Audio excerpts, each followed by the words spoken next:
আমি একজন পুলিশ পরিবারের ছেলে। আমার বাবা ডিউটিরত অবস্থায়, অন ডিউটির অবস্থায় 2012 সালে মারা গেছেন।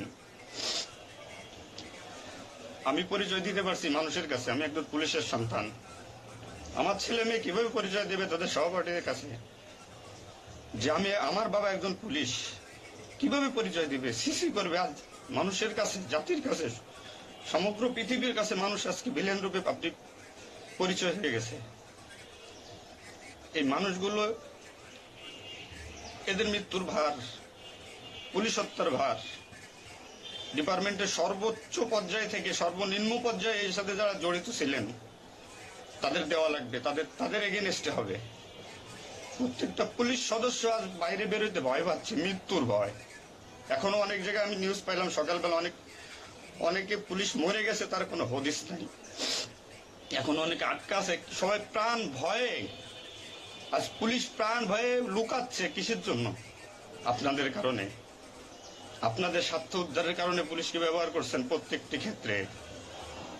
এটা আর কেউ মেনে নিতে পারলো, আমি ব্যক্তিগতভাবে মেনে নিতে পারবো না। প্রত্যেকে দায়ভার নিতে হবে আপনাদের। আজ নির্বিকারে যতগুলো মানুষ মারছেন, আজ এই মৃত্যুর সামিলে আমি থাকতে পারতাম। চিহ্নিত করে করে বিচার হবে আপনাদের। পুলিশ কর্মকর্তারা যারা আছেন এর সাথে জড়িত সবার বিচার হবে, বিচার করতে হবে। কেউ না করুক, আমি করব। আপনারা পুলিশের গৌরবময় ইতিহাস ঐতিহ্যকে ধারণ করে নিজেদের স্বার্থ উদ্ধারের কারণে আজ পুলিশ বাহিনীকে মৃত্যুর মুখে ঠেলে দিচ্ছেন। তাদের কথা একবার চিন্তা করেননি। আপনি নির্দেশ দিচ্ছেন, নয়তো এই পুলিশ, এই সাধারণ পুলিশ, আমরা যারা আছি, আমরা কখনো এদের গায়ে বুলেট চালাইতাম না, কখনোই আমরা গুলি ছড়তাম না আমাদের ভাইদের উপরে। ডিপার্টমেন্টের ম্যাক্সিমাম 80% পুলিশ এখন পড়াশোনার সাথে জড়িত। এভরি ওয়াল, সবাই পড়াশোনার সাথে জড়িত, সবাই ছাত্র। আপনারা আপনাদের ব্যক্তিগত রক্ষার কারণে কই, আপনারা এখন কোথায় আছেন? আপনারা একজন বড় বড় অফিসাররা কোথায় আছেন? বেরোয় আসেন, নামেন পুলিশের সামনে, পুলিশকে সিকিউরিটি দেন, দেশের মানুষকে সিকিউরিটি দেন। আপনাদের হাতে পুলিশ বাহিনী ক্ষতিগ্রস্ত, বিপর্যস্ত, বৈষম্য সৃষ্টি করছেন আপনারা। আপনারা প্রতিটা ক্ষেত্রে পুলিশের সাথে পুলিশের বৈষম্য সৃষ্টি করে দিয়ে গেছেন। যে যার মন গড়া কথা দিয়ে এটাই আইন, এটাই নিয়ম, এটাই শিখাইছেন পুলিশ ডিপার্টমেন্টকে। এগুলো হবে না।